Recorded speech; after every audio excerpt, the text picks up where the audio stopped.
May yahdihillahu fala mudhillalah wa may yudlilhu fala hadiyalah. Asyhadu an la ilaha illallah wahdahu la syarikalah wa asyhadu anna Muhammadan abduhu wa rasuluhu la nabiyya ba'dahu amma ba'd. Fa inna asdaqal hadits kitabullah wa khairal hadi hadi Muhammadin sallallahu alaihi wasallam. Syarrul umuri muhdatsatuha wa kullu muhdatsatin bid'ah wa kullu bid'atin dhalalah wa kullu dhalalatin finnar. Taib. Apa kabar Bapak Ibu teman-teman sekalian? Sehat ya? Masya Allah. Libur panjang kita. Kita mulai kembali belajar untuk mencharge iman ya, insya Allah.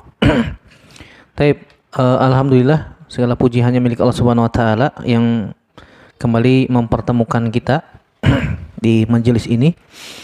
Tentu saja untuk kembali melanjutkan pembahasan kita dari kitab Al-Usul Ats-Tsalatsah. Kita sudah selesai Al-Aslul Awwal, yaitu Man Rabbuka. Sekarang kita masuk yang Al-Aslul Tsani, yaitu Wama dinuka, dan apa agamamu. Kita memohon taufik kepada Allah Subhanahu Wa Taala agar diberikan ilmu yang bermanfaat dan dimudahkan untuk mengamalkan ilmu yang telah kita dapati. Baik, kita mulai dengan perkataan muallif rahimahullahu taala.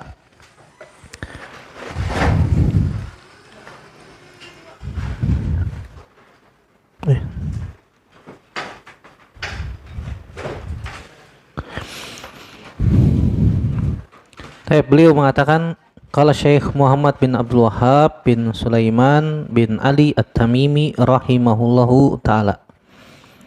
Al-aslu tsani ma'rifatu dinil Islam bil adillah wa huwa al-istislamu lillahi bit tauhid wal inqiyadu lahu bit ta'ah wal bara'atu minasyirki wa ahlihi.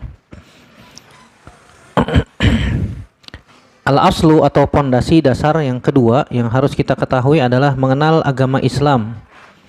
Tentu saja bil adillah, dengan dalil-dalil. Kemudian Syekh Muhammad bin Abdul Wahhab At-Tamimi rahimahullah ta'ala memberikan definisi tentang Islam. Beliau mengatakan al-Islam itu adalah al-istislamu lillahi bit tauhid. Itu berserah diri hanya kepada Allah dengan mentauhidkannya. Walin qiyadu lahu bit ta'ah, tunduk patuh dalam menjalankan ketaatan kepadanya. Wal bara'atu minasyirki wa ahlihi, dan berlepas diri dari kesyirikan serta pelaku kesyirikan tersebut. Ya, di sini muallif rahimahullahu taala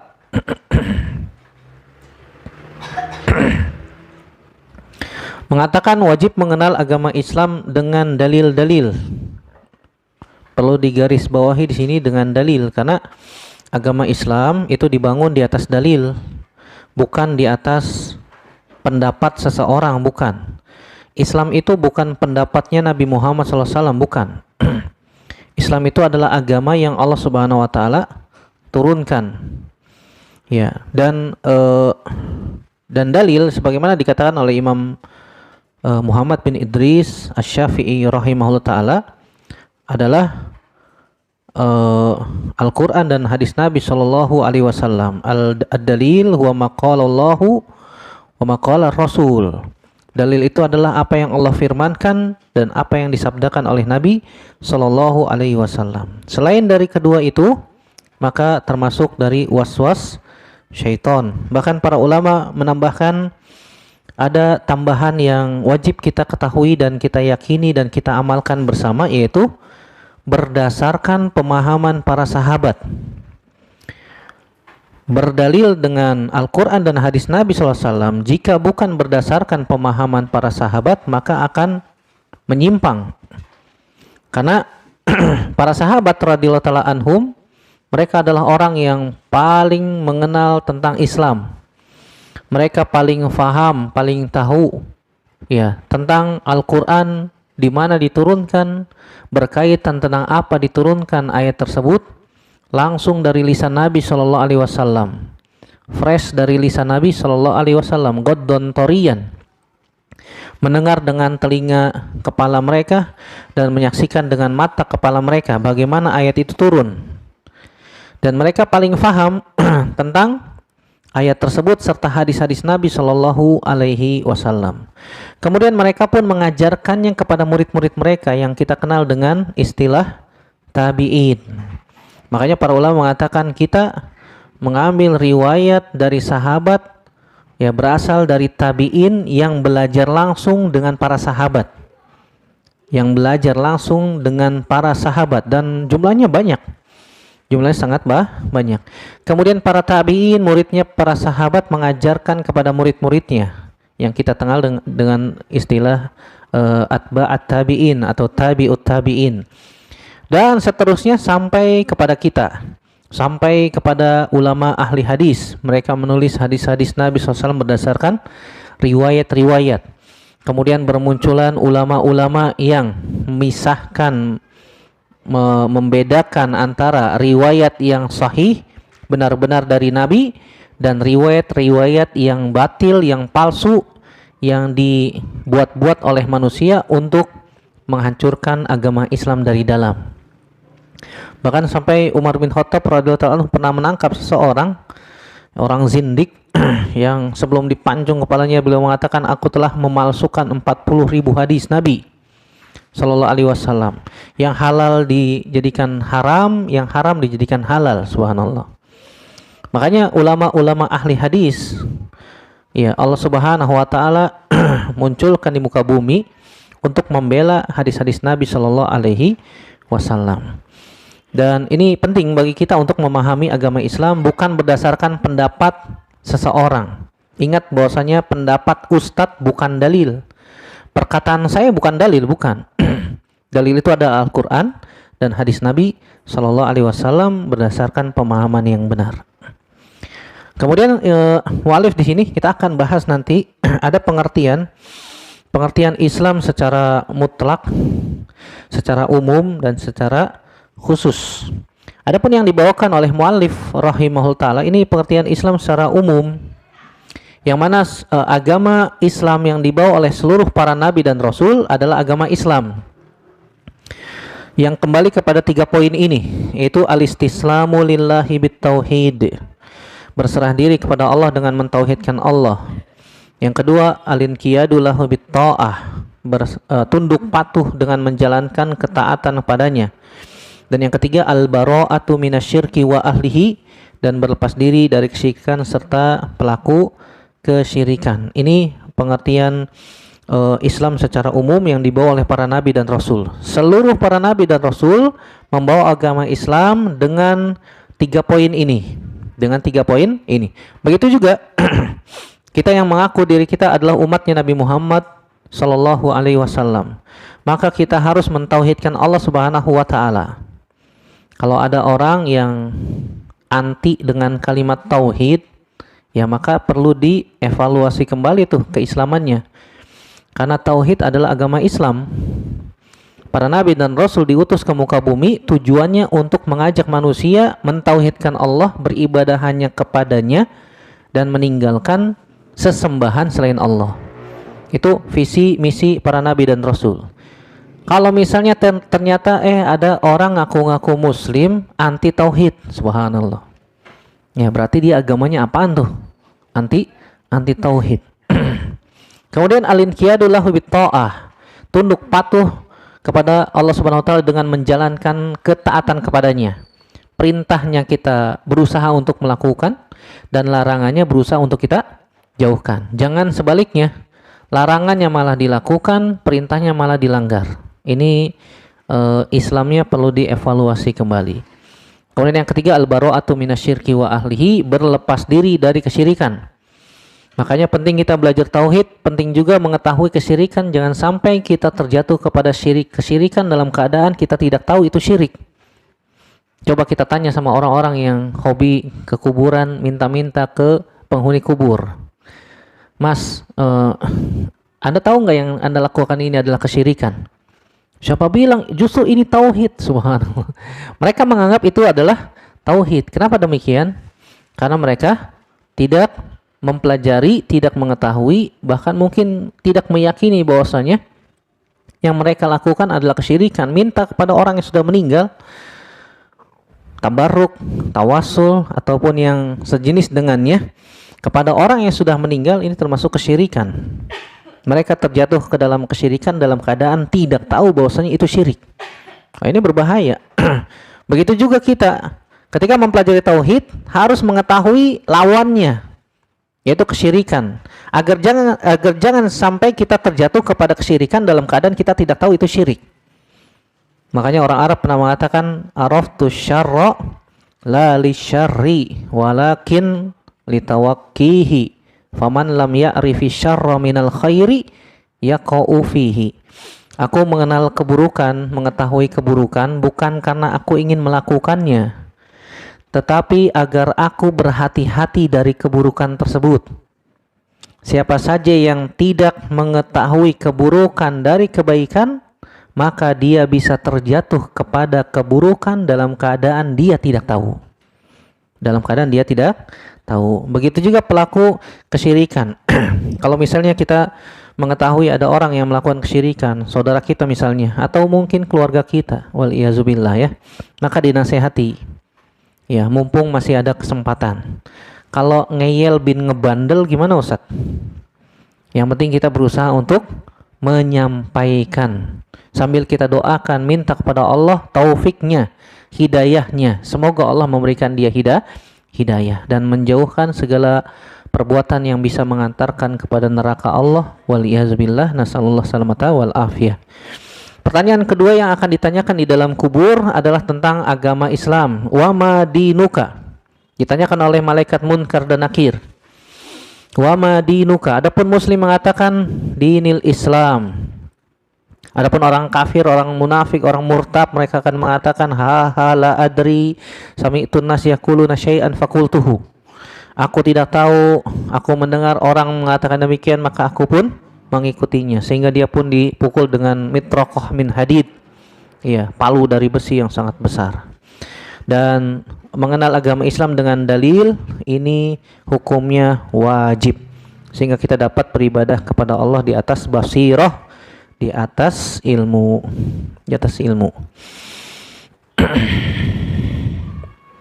Ya, sebagaimana tadi sudah kita sebutkan, makna Islam yang disebutkan oleh muallif rahimahullah taala di sini adalah makna Islam secara umum yang dibawa oleh para nabi dan rasul. Berarti pengikutnya Nabi Musa alaihissalam pada waktu itu adalah muslim. Kalau mereka mati dalam keadaan meyakini yang dibawa oleh Nabi Musa alaihissalam, maka mereka dalam keadaan mukmin muslim. Begitu juga pengikutnya Nabi Isa alaihissalam. Ketika mereka meninggal dalam keadaan demikian, maka mereka disebutnya muslim mukmin. Adapun yang membangkang para nabi dan rasul ketika mereka diutus, maka mereka disebutnya kafir. Begitu juga setelah Nabi Muhammad SAW diutus. Ini makna Islam secara khusus. Ya, mengikuti Nabi Muhammad SAW, ya, disebutnya muslim. Dan Nabi SAW diutus untuk manusia dan jin sampai hari kiamat. Jadi kalau misalnya zaman sekarang tidak ada orang yang tidak mengikuti agama Nabi Muhammad SAW atau agama Islam, maka mereka disebutnya kafir. Dan kalimat kafir disebutkan dalam Al-Quran. Jadi jangan antipati dengan kalimat tersebut. Kalimat tersebut terkadang perlu diucapkan ya. Ini makna Islam. Adapun makna secara umum tadi yang sudah disebutkan kembali kepada tiga hal. Yang pertama al-istislamu lillahi bitauhid. Yang kedua al-inqiyadu lahu bitta'ah. Yang ketiga al-bara'atu minasyirki wa ahlihi. Kalau bisa dihafalin tuh. Jadi kalau ditanya tentang Islam, apa sih artinya Islam? Bisa jawab. Jangan loading kayak HP kehabisan kuota. Nggak bisa jawab. Padahal kita mengaku diri kita muslim. Al-istislamu lillahi bitauhid. Berserah diri kepada Allah dengan mentauhidkannya. Al-inqiyadu lahu bit-tha'ah, tunduk dan patuh terhadap perintahnya. Wal bara'atu minasyirki wa ahlihi, serta berlepas diri dari kesyirikan dan pelaku kesyirikan. Saya kalau ngisi kajian kebetulan membahas tentang ini, saya suruh hafalin. Hafalin ya Mas. Kalau bisa dihafalin, dicatat. Kalau belum bisa hafalin, dicatat. Kalau belum bisa nyatet, ya diapain ya? Ya direkam lah, kan begitu ya. Direkam, jangan lupa diulang lagi. Nanti berusaha untuk dicatat di rumah. Kalau nggak nyatet-nyatet juga, terus maunya apa? Nggak datang ke kajian, kan begitu. Jangan coba nyender, cari dinding di ruangan AC, kena angin, sepoi-sepoi, baca doa, Bismika Allahumma amutu wa ahya, tidur. Terus ditanyain pulang sama keluarganya, Mas tadi ngaji apaan Mas? Pokoknya bagus dah. Ditanyain apa isinya, wallahu alam bisawab. Tinggal putar lagi YouTube-nya kan gitu. Tinggal putar lagi tuh rekamannya. Repot-repot banget. Ya padahal mah dia tidur ya. Jadi nggak ada manfaatnya dia datang.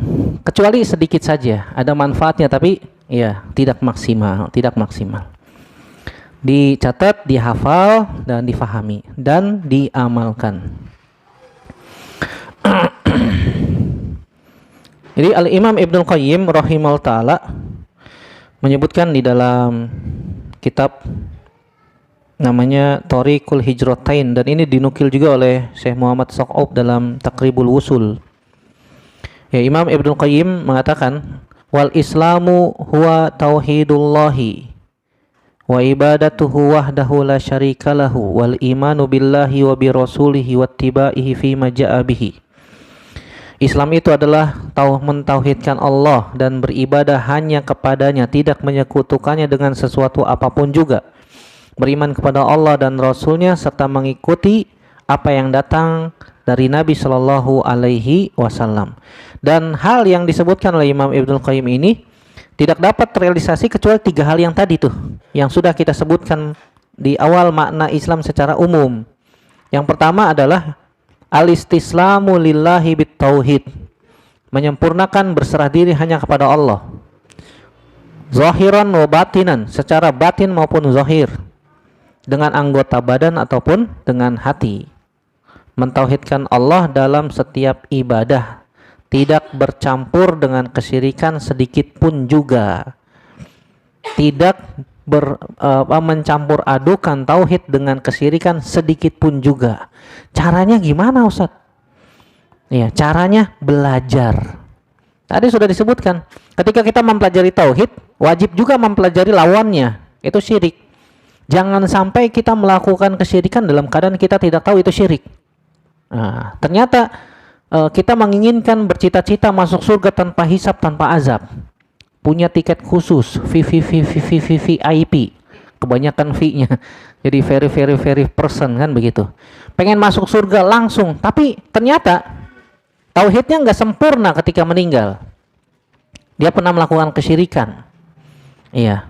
Kalau nggak tahu gimana Ustadz? Kalau nggak tahu ternyata dulu, dan kita sekarang tahu, taubat. Karena taubat akan menghapuskan dosa-dosa besar yang telah lalu dan jangan diulang lagi. Iya. Terkadang kita mengatakan sesuatu atau sebuah kalimat yang terlontar dari lisan, ternyata itu adalah kesyirikan. Contohnya gimana? Waduh, kalau bukan kamu nih, waduh, saya tadi udah ketabrak motor tuh. Pakai alhamdulillah lagi. Alhamdulillah kamu narik saya kan gitu. Secara umum kalimat ini nggak ada masalah. Tapi secara akidah ini masalah. Seakan-akan dia menisbatkan yang memberikan keselamatan temannya itu. Padahal yang menyelamatkan dia adalah Allah Subhanahu wa taala. Iya. Seharusnya ngomongnya gimana Ustaz? Seharusnya dia berbicara, kalau bukan karena Allah kemudian Anda, saya bisa ketabrak tuh tadi. Kalimat yang mungkin kita anggap biasa aja. Tapi ternyata di dalamnya terdapat unsur kesyirikan, walaupun syirik kecil. Syirik kecil. Nah, ini kita berusaha untuk bagaimana supaya tauhid kita sempurna sampai Allah mengutus malaikat maut kepada kita. Dan itu tidak gampang, dan itu tidak sulit. Makanya wajib belajar tauhid seumur hidup. Ya, seperti ada orang yang kena penyakit jantung, harus minum obat seumur hidup. Ya, nggak boleh putus. Ini obatnya nih. Kenapa? Karena setan nggak pernah tidur siang. Waduh, saya nggak tidur siang, Ustaz. Bukan karena kita tidak tidur siang terus kita setan, bukan ya. Maksudnya setan itu nggak pernah berhenti tuh untuk menggoda manusia. Apalagi ketika waktu-waktu sakaratul maut. Wah, itu gencar-gencarnya mereka untuk menyesatkan manusia. Dibuat bagaimana supaya hamba Allah itu mati dalam keadaan suuzon kepada Allah Subhanahu wa taala. Sehingga dia mati dalam keadaan membawa dosa besar. Sehingga dia mati dalam keadaan membawa dosa besar. Nah, ini berbahaya. Makanya ketika kita berusaha untuk memperbaiki tauhid, belajar terus dan menjauhi kesyirikan, yang dengan itu kita berharap kepada Allah Subhanahu wa taala diwafatkan, ditutup umur kita, usia kita dalam keadaan mentauhidkan Allah sempurna, tidak bercampur dengan kesyirikan sedikit pun juga. Unsur yang kedua yaitu al-inqiyadu lillahi bit-tauhid. Al-inqiyadu lahu bit-ta'ah. Tunduk patuh kepada Allah dalam menjalankan ketaatan. Berusaha menjalankan segala perintah dan meninggalkan segala larangan. Tapi ya semampu kita ya, semampu kita. Karena Nabi SAW mengatakan, "Idza amartukum bihi fa'tu minhu mastata'tum."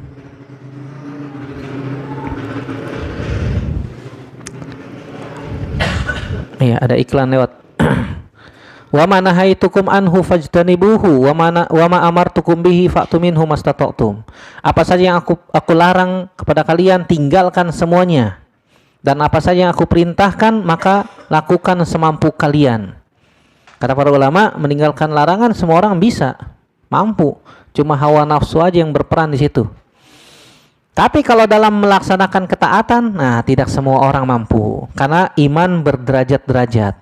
Iman bertingkat-tingkat. Kadar iman antara satu orang dengan orang yang lain berbeda-beda. Beda. Tapi kita berusaha untuk menjalankan segala perintah yang kita mampu.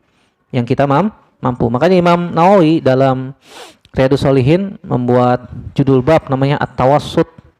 Ya, fil ibadah. Tengah-tengah dalam beribadah. Maksudnya apa? Tidak berlebihan dan juga tidak menyepelekan. Artinya sedang-sedang aja. Tapi konsisten, dawam. Nah, itu yang dicintai oleh Allah Subhanahu wa taala. Dan poros dalam menjalankan segala perintah dan meninggalkan larangan itu ilmu. Gimana kita mengetahui ini perintah dan larangan kalau tidak belajar? Dengan belajar kita bisa tahu nih, oh ini perintah Allah, kita berusaha untuk melaksanakannya. Oh ini larangan, maka kita berusaha untuk menjauhkannya. Ini yang kedua. Yang ketiga, berlepas diri dari kesyirikan dan pelakunya. Ini termasuk dua hal yang saling melazimkan satu dengan yang lain. Berlepas diri dari kesyirikan dan berlepas diri dari pelakunya. Kenapa demikian? Ketika kita sudah belajar, oh ini syirik nih, hukumnya nggak boleh dilakukan. Khawatir Allah kirim malaikat maut dalam keadaan sedang berbuat syirik, bahaya. Dia mati dalam keadaan berbuat kesyirikan, na'udzubillah. Dan juga kita berusaha untuk menjauhi orang-orang yang berbuat syirik. Kenapa demikian? Khawatir kalau kita dekat-dekat dengan mereka, kita malah tertarik.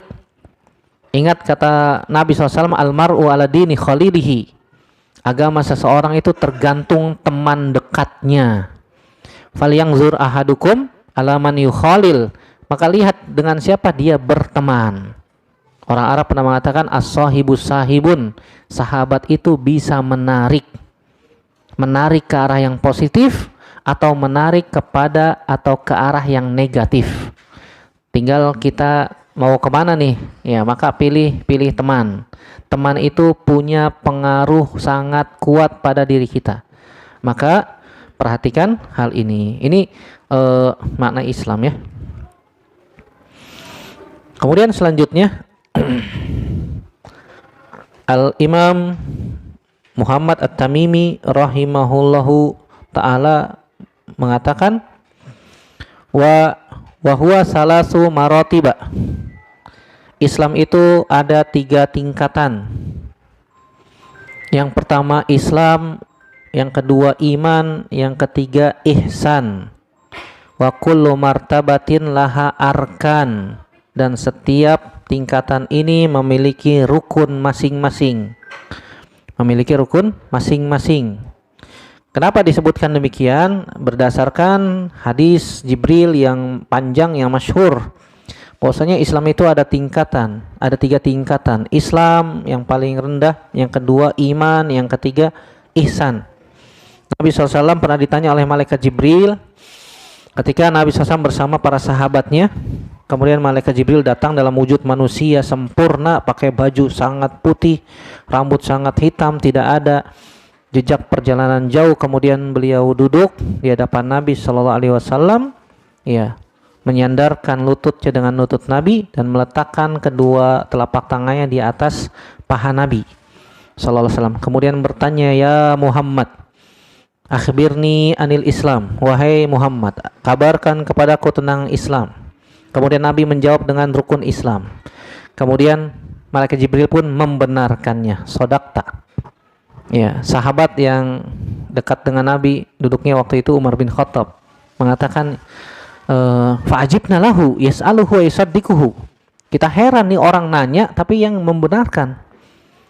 Biasanya kalau ada orang nanya kemudian membenarkan, biasanya orang itu punya ilmunya atau mungkin lagi ngetes, kan begitu ya.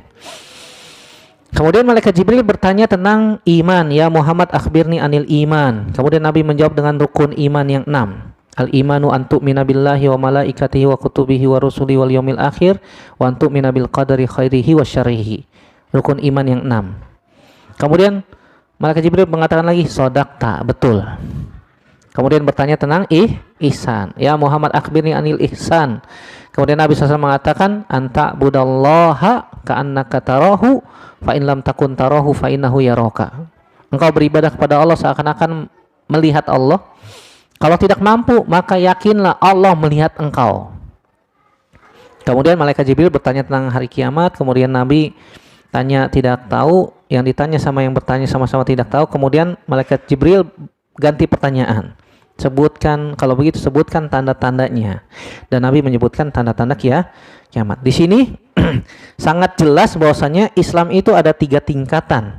Dan ini juga sebagai bantahan untuk orang-orang yang mengatakan bahwasanya Islam itu ada tingkatan syariat, makrifat, hakikat. Kalau ditanya dalilnya, Allahu a'lam. Iya. Ini merupakan bantahan untuk mereka yang memiliki keyakinan demikian. Saya punya teman SMA dulu, ketemu tahun berapa ya? Saya lulus SMA tahun 2001.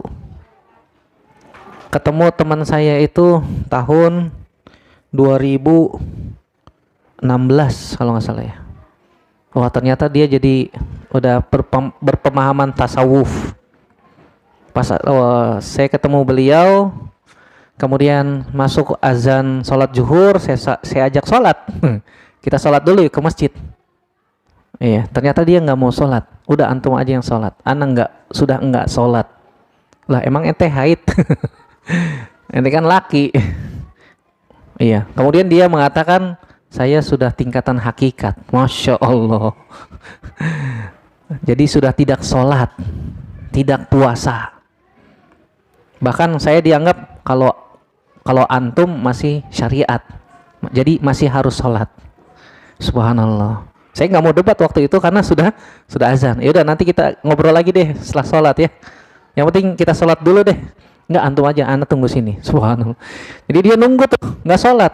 Selesai sholat baru kita diskusi. Dan ternyata nggak ada jalan ketemu. Kayak apa namanya, jalurnya masing-masing. Subhanallah. Sampai dia mengatakan dia sudah tingkatan hakikat, tidak sholat, tidak puasa, tidak melakukan amalan-amalan yang Allah wajibkan, beban-beban taklif. Kalau begitu Nabi itu tingkatannya apa tuh? Nabi masih sholat sampai kakinya bengkak-bengkak, sampai berdarah kakinya, sampai kata Aisyah, wahai Rasulullah, kenapa kok anda sampai sholat lama begini panjang, berdiri, sampai kakinya pecah-pecah? sampai mengeluarkan darah. Kata Nabi SAW, ya Aisyah, afala akuna abdan syakura? Apa aku tidak boleh menjadi hamba yang bersyukur? Nabi masih sholat. Nabi masih sholat. Terus Nabi tingkatan syariat gitu. Terus ente lebih tinggi daripada Nabi. Subhanallah. Ini tentu saja tidak ada di dalam agama Islam kecuali di kitab-kitab mereka orang-orang sufi. Ya, di kalangan orang-orang tasawuf. Begitu juga Imam Ghazali di antara yang dijadikan rujukan utama mereka dalam kitab Ihya Ulumuddin. Dalam kitab Ihya Ulumuddin, di akhir hayatnya Imam Ghazali taubat dari pemahaman sufi. Bukan suka selfie ya. Suka selfie, suka nonton TV. Dari pemahaman tasawuf itu. Bahkan Imam Fakhrul Razi, ini pembesarnya kalangan sufi juga. Mereka mengatakan, saya mencari selama hidup saya kila waqal.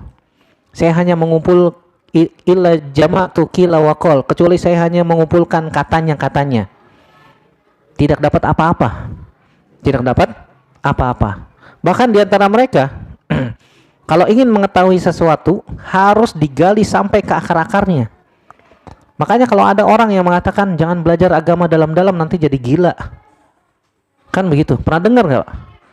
Mungkin pernah dengar kita ya. Jangan belajar agama dalam-dalam nanti jadi gila. Ya karena yang dipelajarin begitu. Tidak benar. Belajar di pesantren tapi belajarnya bagaimana caranya bisa terbang. Gimana caranya bisa apa? Ya, punya ilmu kanuragan. Iya, tanpa menyentuh lawannya langsung mental kan begitu. Iya. Karena yang dipelajari itu, bahkan mempelajari sesuatu sampai ke akar-akarnya, bertanya tentang Allah sampai ke akar-akarnya. Allah itu apa sih? Zatnya terdiri dari apa? Molekul-molekulnya apa? Ngapain naik kayak begitu? Sesuatu yang tidak bisa kita cerna, nggak bisa. Karena Allah Subhanahu wa taala adalah sesuatu yang gaib. Nah, mereka memikirkan hal itu sampai pusing sendiri. Akhirnya stres. Karena nggak kuat itu akalnya dia, sehingga itu gitu. Jadinya apa? Jadinya gelo, kata orang Sunda. Iya, memikirkan sesuatu yang tidak bisa dijangkau oleh akal pikirannya dia. Mereka juga meneliti tentang ruh. Ruh itu apa sih? Ada yang mengatakan ruh itu adalah molekul berwarna hijau yang ada dalam tubuh, subhanallah. Terpancar di antara tubuh-tubuh. Gimana ngelihatnya? Ada yang mengatakan berwarna biru, ada yang mengatakan berwarna ini, itu, subhanallah. Kebanyakan nonton kartun kayaknya. Kan begitu. Auranya keluar, bisa mengeluarkan kekuatan tersembunyi, subhanallah. Dari mana dia tahu?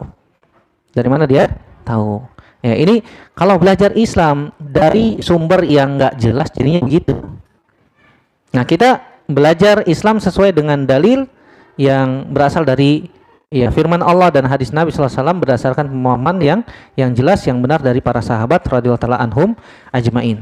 Dan setiap yang muslim belum tentu mukmin.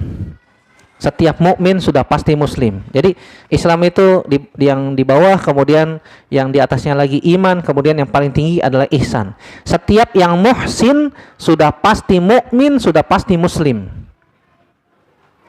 Setiap yang mukmin belum tentu muhsin, sudah pasti muslim. Jadi urutannya gitu ya. Islam, iman, ihsan. Dan hadisnya masyhur dalam hadis Jibril riwayat Imam Muslim dari sahabat Umar bin Khattab radhiyallahu taala anhu. Kalau rukun setiap tingkatan ini kita sudah hafal lah. Iya, ada yang belum hafal? Ya, dipertanyakan kalau belum hafal. Saya pernah tanya orang awam, Mas, coba sebutin rukun iman. Jawabannya syahadat, 2 sholat. Itu rukun Islam, kebalik ente. Gitu. Kalau rukun iman apa ya? Yang beriman kepada Allah. Oh iya, beriman kepada Allah, beriman kepada hari akhir, beriman kepada Rasul. Terus apa lagi ya? Loading dia. Artinya ini orang awam nih, yang mereka mengaku diri mereka agamanya Islam. Disuruh disebutin rukun-rukun Islam, jawabnya rukun iman. Ditanya rukun iman, jawabannya rukun Islam. Subhanallah. Ternyata masih ada yang seperti ini. Ini PR besar nih bagi kita semua. Bukan cuma tugas ustadz. Ternyata mengislamkan orang Islam itu berat gitu. Mengislamkan orang yang non Islam juga berat, ya, apalagi mengislamkan orang yang sudah muslim. Suruh belajar agama Islam lagi dengan baik dan benar itu berat juga. Kenapa? Karena mereka menganggap diri mereka sudah tahu. Menganggap diri mereka sudah paham tentang Islam. Ah, belajar Islam gak usah dalam-dalam, yang penting sholat, zakat, puasa, selesai. Gak perlu sampai detail-detailnya, ya. Itu mungkin anggapan orang awam, ya. Tapi ternyata ketika kita tanya tentang makna la ilaha illallah itu apa, yang mana itu adalah pondasi yang sangat dasar ketika kita ingin masuk ke dalam surga. Ternyata tidak tahu. Ternyata tidak tahu. Adapun ihsan rukunnya ada dua, sebagaimana kata Nabi, anta budallaha ka'annaka tarahu fa in lam takun tarahu fa innahu yaraka. Kita beribadah kepada Allah seakan-akan melihat Allah. Kalau tidak mampu melakukan yang demikian, kita yakin bahwasanya Allah pasti melihat kita. Allah pasti mengawasi kita. Iya. Yang disebutkan oleh muallif rahimahullahu taala yang martabat al-ula, kata beliau, al-Islam fa arkanul islami khamsatun syahadatu an la ilaha illallah wa anna muhammadan rasulullah wa iqamus shalah wa ita'uz zakah wa shaumu ramadan wa hajju baitillahil haram. Ini mafhum, ya, rukun Islam itu 5, dan ini ijma. Hadis-hadis tentang masalah ini sampai derajatnya mutawatir. Di antaranya hadis yang masyhur, buniyal islamu ala khamsin, dari sahabat Abdullah bin Umar secara marfu, diriwayatkan Imam Bukhari dan Imam Muslim. Kata Nabi SAW, buniyal islamu ala khamsin syahadatu an la ilaha illallah wa anna muhammadar rasulullah wa iqamus shalah wa ita'iz zakah wa hajjul bait wa shaumi ramadan. Seakan-akan kebalik. Di dalam hadis tersebut, haji dulu baru puasa. Maka kita katakan, iya, ini penyebutan secara tidak teratur, bukan tersusun 1, 2, 3, tidak. Ternyata dalam riwayat tersebut ada kelanjutannya. Kata sahabat yang lain, bukan seperti itu yang aku dengar dari Nabi. Kemudian diurutkan sesuai dengan urutannya. Yang pertama, tauhidullah, mentauhidkan Allah Subhanahu wa taala, yaitu syahadat la ilaha illallah. Kemudian syahadat Rasul Muhammadur Rasulullah, baru salat, kemudian zakat, kemudian puasa Ramadan, baru haji. Ini menunjukkan penyebutan secara tidak teratur itu hukumnya boleh secara bahasa Arab. Secara bahasa Arab boleh. Siapa saja yang mengingkari kewajiban salah satunya secara juhud, sangat menentang gitu ya. Mereka mengatakan, wah pokoknya rukun Islam ada 4 aja lah, jangan 5, kebanyakan, saya maunya 4. Ada yang mengatakan, saya 3 aja lah, biar lebih dikit lagi, mendingan 2 atau 1 sekalian. Subhanallah, dia mengingkari salah satunya saja secara juhud, benar-benar dia dalam keadaan sadar dan menentang ketika itu, maka ini bisa terjatuh kepada kekufuran. Iya. Kalau menambah 1 gimana Ustaz, jadi 6. Rukun Islam ada 6. Terus yang keenamnya apa? Jihad. Yang keenamnya jihad. Maka kita katakan Anda telah menambah sesuatu yang tidak pernah ditambahkan oleh Nabi Sallallahu Alaihi Wasallam. Seakan-akan Anda ini lebih tahu daripada Nabi. Nabi aja nyebutinnya 5, kok Anda tambah 1 jadi 6? Dari mana? Oh, ada hadis Nabi SAW yang lain. Wazirwatus sanamihi al-jihad. Puncaknya Islam adalah jihad. Apakah Nabi menyebutkan jihad di situ sebagai rukun Islam? Jawabannya tidak. Menunjukkan bahwasannya, ya, jihad bukan termasuk rukun Islam, tapi sudah termasuk dalam kategori amalan-amalan jawarih, amalan-amalan anggota badan yang pahalanya sangat besar. Yang pahalanya sangat besar. Tapi Nabi tidak masukkan ke dalam rukun Islam, menunjukkan bahwasannya, ya, Nabi paling tahu tentang agama Islam daripada kita.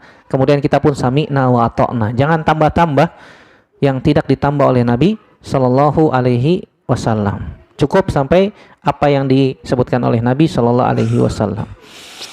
Kemudian siapa saja yang mengamalkannya disertai keyakinan akan kewajibannya, yang tidak mengamalkan tapi dia yakin Dia tidak mengamalkan sholat misalnya, tapi dia yakin sholat itu wajib, maka harus ditanya kenapa, kan begitu.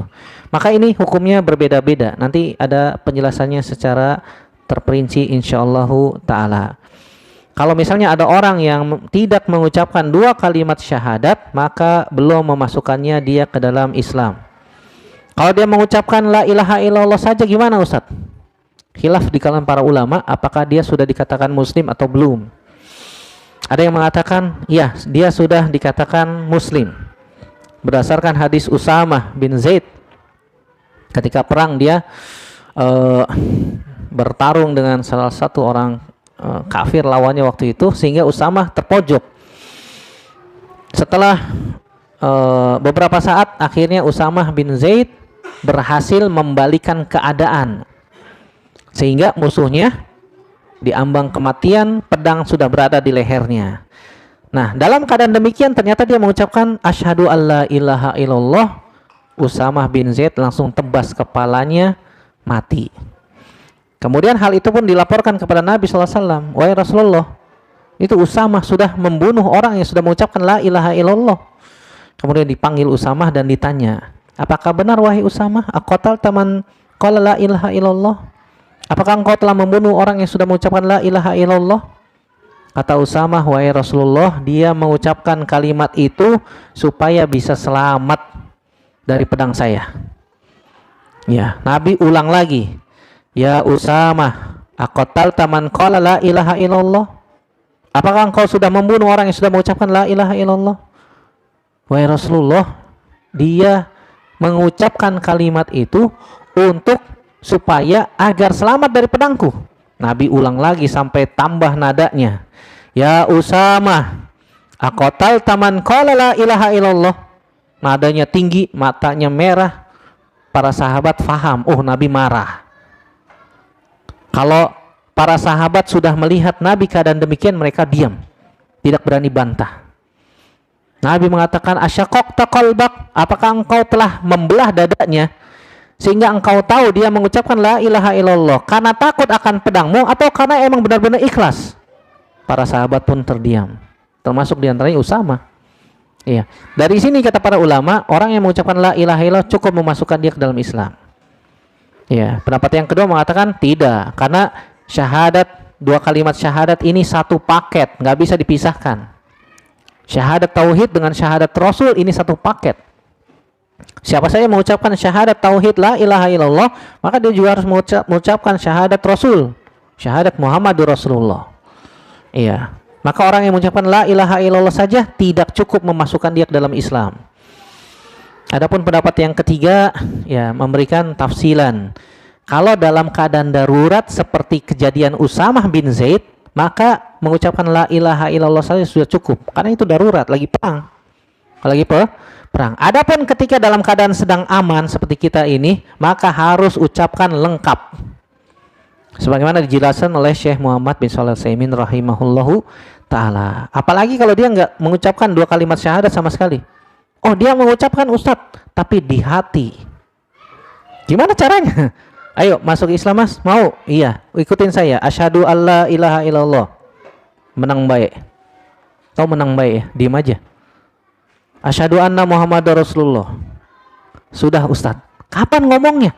Dalam hati. Masya Allah. Kan begitu. Apakah dia sudah dihukumi muslim atau belum? Maka jawabannya belum. Karena syahadat termasuk amalan lisan. Harus diucapkan dengan lisan, ada suara yang terdengar. Disertai dengan keyakinan di dalam hati. Disertai keyakinan di dalam hati. Udah jam 2 ini. Sampai di sini ya. Jadi kalau ada orang yang mengucapkan la ilaha illallah dalam hati saja, tidak mencukupkan dia masuk ke dalam agama Islam. Wallahu ta'ala a'lam bishawab. Oh, ini panjang pembahasannya. Insyaallah pada pertemuan yang akan datang kita lanjutkan biiznillah. Wassallallahu ala nabiyina Muhammadin wa ala alihi wasahbihi wasallam. Baik, ada pertanyaan ibu-ibu, bapak-bapak, teman-teman sekalian? Silakan. Atau ada yang perlu didiskusikan? Atau cerita liburan? Silakan, Pak. Gimana? Terus bagaimana dengan kalau misalkan perempuan harus mahram gitu? Iya, iya. Karena haji ini kan sulit, begitu juga biayanya juga mahal. Iya, Misalkan hanya mampu yang perempuan saja itu seperti iya. Cukup, Pak. Cukup. Taib, alhamdulillah salatu wassalamu ala rasulillah wa ba'd. Eh, kalau misalnya haji wajib, ternyata biayanya hanya cukup untuk satu orang saja dan ternyata yang berangkat kebetulan yang wanitanya terlebih dahulu. Gimana Ustadz? Kalau nunggu lagi lama, kalau nunggu lagi lah lama. Yang pertama, pihak Saudi sudah membolehkan sebenarnya jamaah umroh, jamaah haji berangkat tanpa mahram. Sudah membolehkan secara hukum mereka, hukum pemerintahan lah ya, karena mereka jamin aman. Iya. Kemudian yang selanjutnya, apakah hal itu dibenarkan dalam hukum Islam? Belum tentu. Iya, ingat bahwasanya dalil itu bukan orang Arab. Dalil itu bukan peraturan yang ditetapkan oleh manusia, bukan. Tapi dalil itu adalah Al-Quran dan hadis Nabi Shallallahu Alaihi Wasallam. Menurut ya, yang saya ketahui dan ini yang masih saya pegang, tetap wajib ada mahram. Kalau misalnya wanita itu sudah punya uang untuk haji dan dia sudah saatnya berangkat, tapi belum ada mahram, maka kita katakan waktu itu dia belum wajib. Dia belum wajib haji. Kenapa? Tidak ada mahram. Sampai ada mahram, berarti dia belum wajib waktu itu. Terus nunggu gimana Ustadz? Ya nunggu ada mahramnya. Dia bisa dengan suaminya nunggu atau dengan anaknya atau dengan saudaranya atau dengan mahramnya. Nunggu. Dan biasanya kalau kita daftar ada suami istri, suaminya belakangan, istrinya duluan. Biasanya nanti ada skala prioritas. Oh ini ada suaminya nggak nih? Oh ada nomor sekian. Nah, dia udah berangkat, suaminya bisa naik. Bisa kita ajukan, didahulukan, bisa nggak? Ini suami istri. Biasanya yang saya tahu begitu. Kita bisa mengajukan. Wallahu a'lam bishawab benar atau tidak.